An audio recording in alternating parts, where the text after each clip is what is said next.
ሰላም ሰላም ጤና ይስጥልን የተወደዳችሁና የተከበራችሁ የጊዜ ሚዲያ ቤተሰቦች እንዴት አላችሁ? ኤልያስ ደግነት ነኝ። የምትከታተሉት ደግሞ ጊዜ ሚዲያ ነው። በዛሬው መሰናዷችን ሰሞኑን ማህበራዊ ሚዲያ ላይ በስፋት ሲመላለስ የመጣ ጉዳይ ያለው የወይዘሮ ሰርካለም ጉዳይ። ይህን ጉዳይ በተመለከተ በጣም ብዙ ሰው አሁን እየሰለቸውም መስማትም ማየትም በብዙ መልኩ ፍላጎት እያደረበት አይደለም።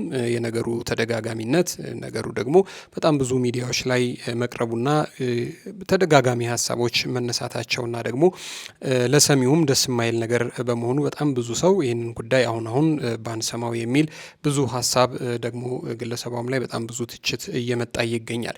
ዛሬ ይህንን ጉዳይ ልናነሳ የፈለግንበት ጉዳይ ግን የሚመለከተው አካል ካለ ዘመድ፣ ጓደኛ፣ ቤተሰብ ወይ ደግሞ የሚመለከተው የመንግስት አካልም ካለ ይህንን ጉዳይ ገና ካሁኑ ሳይቃጠል በቅጠል ብሎ አንድ እርምጃ መውሰድ እንዳለበት ልንናገር ነው የመጣ ነው። ወይዘሮ ሰርካለም ሰሞኑን ከለቀቀቻቸው ቪዲዮዎች መካከል ልጇ መርዝ በምግብ ሰጥቶ ሊገላት እንደሞከረ የምትናገርበት ሁኔታ ተፈጥሯል። እሱን ጉዳይ በተመለከተ ልነግራቸው ነው። ከዚህ ጉዳይ ጋር ደግሞ ተያይዞ ከዚህ ቀደም ይሄ ነገር ከመከሰቱ በፊት አንድ ግለሰብ ይሄ ነገር ሊሆን ይችላል ወደፊት እናት ልጇን ልጅ ደግሞ ወይ እናቱን ሊያጠፋ የሚችልበት እድል በጣም ብዙ ነው ብሎ የተናገረበት ነገር አለ። እሷ ደግሞ ይሄ ነገር ተከስቶ እንዴት ለምን ብላ ልጇን እያስጨነቀች የምትጠይቅበትም ጉዳይ አለ። ይህንን በተመለከተ ልንነግራቸው ነው ወደ እናንተ የመጣ ነው። እስከ ፕሮግራማችን ፍጻሜ ድረስ አብራችሁን ቆዩና መሰናዷችንን ተከታተሉልን። በቆይታችሁም ደግሞ ጊዜ ሚዲያን ሰብስክራይብ በማድረግ ቤተሰብ ታደርጉን ዘንድ ከወዲሁ በትህትና ጠየቅን። አብራችሁን ስለምትቆዩ እጅግ በጣም ከልብ አድርገን እናመሰግናለን። ክበሩልን። 40% በ3 ዓመት ከ6 ወር ከፍለው ቀሪውን እየኖሩበት እስከ 20 ዓመት ይክፈሉ። በነፋሻው ለቡ መብራት 65000 ካሬ ላይ ባረፈው ግቢያችን ውስጥ ከስቱዲዮ እስከ ባለ 4 መኝታ ቤቶችን በ8% ቅድመ ክፍያ ብቻ ማግኘት ይችላሉ። ዘመኑ ባፈራው የኮንስትራክሽን ቴክኖሎጂ ተጠቅሞ በፍጥነትና በጥራት እየተገነባ ባለው ግቢያችን ውስጥ የልጆች መጫወቻ፣ የመዋኛ ገንዳ፣ ሰፋፊ አዳራሽና ላይብረሪ ያካተናል። በአንድ ህንፃ ላይ 5 አሳንሰሮች የተገጠመለት ሲሆን መኪና ማቆሚያ ፓርኪንግም አያሳስብም። ታዲያ የዚህ ውብ ቤት ባለቤት ለመሆንና ተጨማሪ መረጃን ለማግኘት በ0977 22 56 88 ላይ ሃሎ ይበሉን።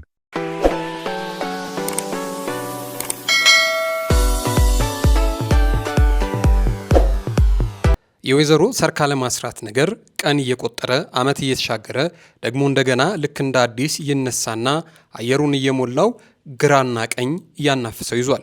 ሴትይቱ ከዓይኖቿ እንባ ከድምጿም ሲቃ አይጠፋም። ሆንኩ ተደረግኩ፣ እየሆነብኝም ነው እየተደረገብኝም ነው ስትል የምትናገራቸው ነገሮች በሙሉ ነገሯን እንደ አዲስ ለሚሰማ ልቡን ዝቅ አድርጎ የሚሰብረው ጉዳይ ነው። አሁን የእሷንና የልጆቿን ነገር ደግሞ ያልሰማው ያላየው ሰው የለም። ወዲህ አረ በቃን ሰለቸን በሚለው ልክ ወዲያ ደግሞ ምን ነው ደህና ዘመድ የላትም እንዴ አስሮ ጸበል ወስዶ የሚነክርልን የሚሉ ብዙ ሰዎች አሉ። የነገረ ጉዳዩ መደጋገም እጅግ ሊያሰለች እንደሚችል ቢገባንም ቅሉ እኛም ዛሬ የዚህን ቤተሰብ ነገር ደግመን ለማንሳት የሻት ነው። ነገሩ ሄዶ በከል የተለወሰ ነጠላ ከመሆኑ በፊት ጆሮ ያለው ሰሚ አካል ካለ በተለይም ለሴቶችና ሕፃናት ጉዳይ ሳይቃጠል በቅጠል አጥፋው ለማለት ያህል ፈልገን ነው። ወይዘሮ ሰርካለምና ልጆቿን የማያውቅ ሰው የለም። ሁሉ ማህበራዊ ሚዲያ ተጠቃሚ በሙሉ አሁን በስፋት አውቋቸዋል። ወይዘሮ ሰርካለም በግል የቲክቶክ አካውንቷ ላይ መጣብኝ፣ ደፈረን፣ ሊገድለን ነው ከሚሉ አሰቃቂና አስፈሪ ጉዳዮች በመለስ ለተቿትም ሰዎች በሙሉ መልስ በመስጠትም ትታወቃለች። ከ2 ቀናት በፊት ግን በዛው በቲክቶክ አካውንቷ ላይ የለቀቀችው ቪዲዮ እንዲህ በቀላሉ ሊታለፍ የሚገባ ጉዳይ አይደለም። ወደ 465,000 ገደማ የሚደርሱ ተመልካቾች የተመለከቱት ይህ ቪዲዮ አስደንጋጭም አስፈሪም ጭምር ነው። በዚህ ቪዲዮ እናት ሰርካለም የመጀመሪያ ልጇ ልዑል መርዝ በምግብ ቀላቅሎ በመስጠት ሊገድላት እንደሞከረና ለምን እንዲህ ማድረግ እንዳስፈልገው በእንባ ተሞልታ በለቅሶ ስትጠይቀው ይታያል። ታዲያ ይህ ጉዳይ እንዲህ በቀላሉ ዝም ተብሎ ሊታለፍ የሚገባ ጉዳይ አይደለም። ወይዘሮ ሰርካለም ከዚህ ቀደም በየካ ኮተቤ አጠቃላይ ሆስፒታል ገብታ ሕክምና ጀምራ አቋርጣ መውጣቷን በተመለከተ ሆስፒታሉ ለአዲስ አበባ ከተማ ፖሊስ ኮሚሽን ማስታወቁ ይታወቃል።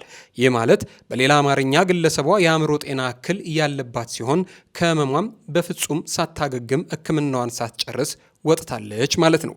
ያ ማለት በሙሉ ጤንነት ላይ አይደለችም ማለት ነው። ወደ ዛሬ ጉዳያችን ስንመለስ ወይዘሮ ሰርካለም የመጀመሪያ ልጇ መርዝ በምግብ ቀላቅሎ በመስጠት ሊገድላት እንደፈለገና ያ ከመሆኑ በፊት እንዳወቀች በመግለጽ ልጇን እንዲህ ስትል ስትጠይቀው ታይታለች። ቪዲዮን እንከታተል። እንዴት ጨከንክ? እኔ የምበላው ላይ ለመጨመር እንዴት አንጀት ቻለ? ልጄ እንዴት ቻለ? ልጄ ተስፋዬ እኮ ነው፣ መጽናኛዬ እኮ ነው። ማንም እኮ የለኝም ካንተ ውጭ በዚህ ሰዓት። ሁሉም ሸሽተውኛል እኮ፣ ሁሉም እኮ ርቀውኛል፣ ሁሉም እየሰደቡኝ ነው።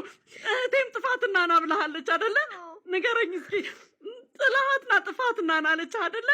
እሺ፣ እና ይህ ግለሰብ ጨምርባት ሲል እንዴት አስቻለ? እንዴት አስቻለ? ልጅ ለምን እስከሚጨርስ የሚያስነካኝ ነገር አለ። እስከሚጨርስ ፍላጎቱን እስከሚጨርስ ድረስ የሚፈልገውን እስከማረግለት ድረስ የሚያስነካኝ መድኃኒት እኮ ነው። እና ከሞትኩብህ እኮ እናቱን አጣ ልጄ። እና እኮ እሱ ተደሰተ አባቴ። በቅናት እኮ ብዙ ነገር ነው እኮ የሚደረገው። ቅናት እኮ የማያመጣው ጣጣ የለም ባባዬ። እኔ እናትና ልጅ ይህን ያህል ስለተዋደድን ቀኑብን። ከዚህ ጉዳይ ጋር ተያይዞ እጅግ በሚገርም መልኩ አንድ ግለሰብ ከዚህ ቀደም በራሱ የግል ሚዲያ ላይ ብቅ ብሎ አንድ ቀን ይህ ሊሆን እንደሚችል የመናገሩ ነገር ደግሞ እጅግ አስገራሚ ሆኗል። ግለሰቡ አንድ ቀን እናት ልጇን ወይ ደግሞ ልጅ እናቱን ሊያጠፋ የሚችልበት እድል ብዙ ነው፣ እንደ ወይዘሮ ሰርካለም አይነት ችግር ያለባቸው ሰዎች ይህንን ሲያደርጉ አይተናልም ሰምተናልም። ስለዚህ የሚመለከተው አካል ጥንቃቄ ሊያደርግ ይገባል፣ ሳይቃጠል በቅጠል እንዳለን ማለቱ ፈልጎ ነው። ግለሰቡ ይህንን በተመለከተ እንዲህ ሲል ነበር የተናገረው። አሁን ደግሞ እሱን እንስማ። ምናልባት አሁን ባለችበት ከነ ልጆቿ ባለችበት ኮንዲሽን ላይ ዝም ከተባለችና በዚሁ ከቀጠሉ እሷም ልጆቿም ብታምኑም ባታምኑም የሆነ ጊዜ ላይ ልጁ በእርግጠኛነት ነው የምናገረው ይሄን ሲሪያል ኪለር ይሆናል። ሶትዮም ነፍስ ልታጠፋ ትችላለች። የልጆቿን ወይ የራሷን ወይ ከልጆቿ አንዱን ወይም ሰንበዲ ልገደል ትችላለች። እቺ ሴትዮ በጣም በከባዱ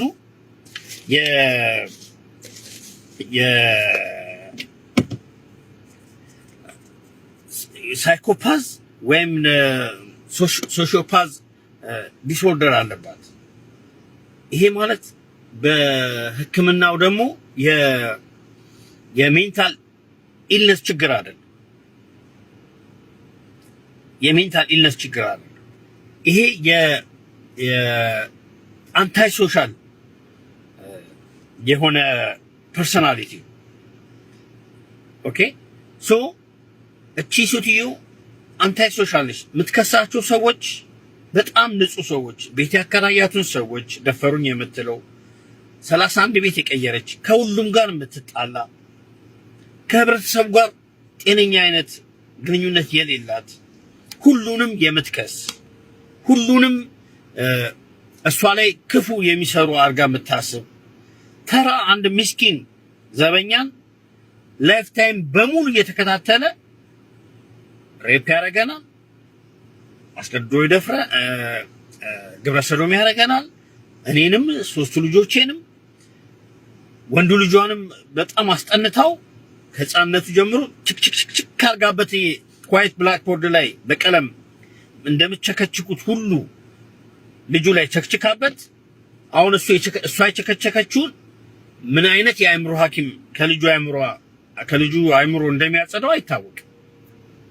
በጣም ከባድ ነው። ለምን ልጁ በቃ ፕሪንት አድርጎታል ያን ነገር። እሷ የነገረችውን ነገር በሙሉ ፕሪንት አድርጎታል ከ6 ዓመቱ ምናልባት ከዛም በታች ካለ እድሜ ጀምሮ ማለት ነው። ሉል የሚባለው እርግጠኛ ነኝ ወደፊት ገዳይ ነው የሚሆነው። ምንም አትጠራጠሩ። በዚሁ ከቀጠለ ገዳይ ነው። ሲሪያል ኪለር ነው። ለምን አካውኑ ራሱ ሰው ልገል ነበር ቢለይጂ ከዛ ቆሜ ቀረውኝ ያለ ሰው ህፃን ማለት ነው። የሚገለው ሰውዬ ግን ተወልደ የሚባለው ሰውዬ ተራ ዘበኛና ስራው ላይ ያለ ምስኪን ሰው እሱን ነው ገላሉ የሚል ነበር ልገል ነበር።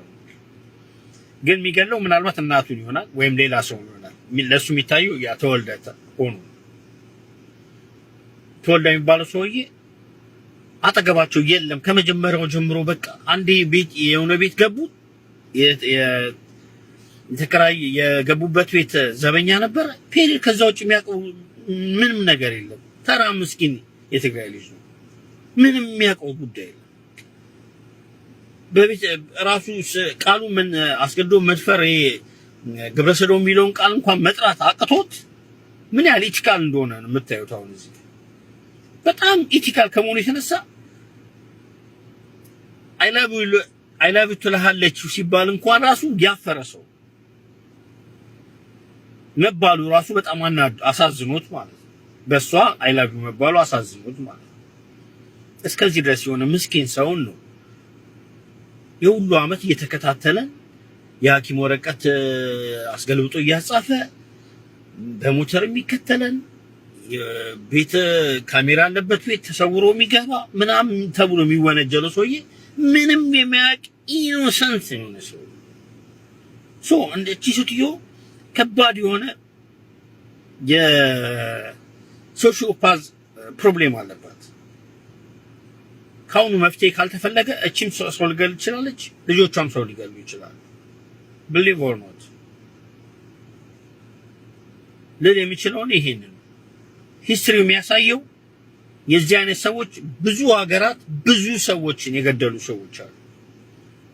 ሲመረመሩ ግን ያመራቸው ጤነኛ ነው እንደሷ፣ ግን አንታይ ሶሻል ችግር አለባቸው። ግማሾቹ ሳይኮፓዝ ናቸው። እንደዚህ ስዊንግ ያደርጋል እንትናቸው አይምሯቸው። ሰደንሊ ክፉ ሊሆኑ ይችላሉ፣ ሰደንሊ ደግሞ የዋህ ሊሆኑ ይችላሉ። ይሄ በጣም ከባድ ለአእምሮ ሐኪሞችም እንደዚህ አይነት ሳይኮፓዝና ሶሺዮፓዝ ችግር ያለባቸው ሰዎች ለማከም ሐኪሞች ራሱ የአእምሮ ሐኪሞች ይቸገራሉ። ለምን? በጣም ከባድ ነው እንትናቸው። ጤነኛ ነው የሚመስሉት 100% ጤነኛ ነው የሚመስሉት። የሆነ ሰዓት ላይ ነው ከባድ ድርጊት የሚያደርጉት። ለዚህ ነው የሚበቃ ጉዳይ የሚፈጽሙት።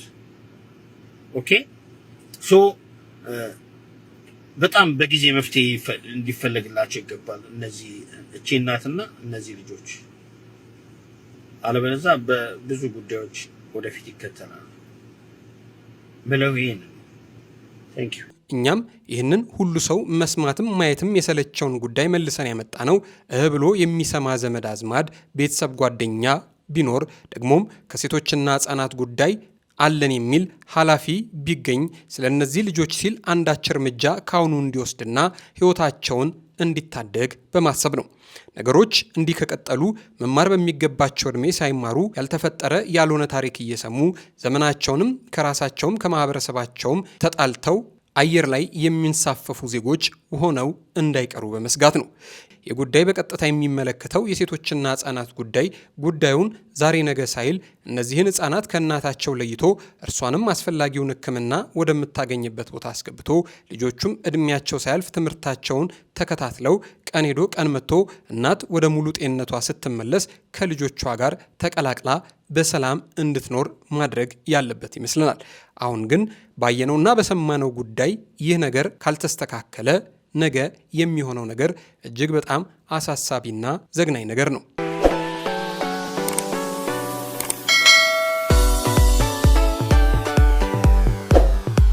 የተወደዳችሁና የተከበራችሁ የጊዜ ሚዲያ ቤተሰቦች ለዛሬ ይህንን ጉዳይ በአንገብጋቢነት ይዘን የመጣ ነው። ለዚህ ነው አብራችሁን ስለቆያችሁ እጅግ በጣም ከልብ አድርገን እናመሰግናለን። ክበሩልን። በዚህ ጉዳይ ላይ ሀሳብ አስተያየት ቢኖራችሁ በሀሳብ መስጫ ሳጥን ላይ ያስፍሩልን። እናመሰግናለን።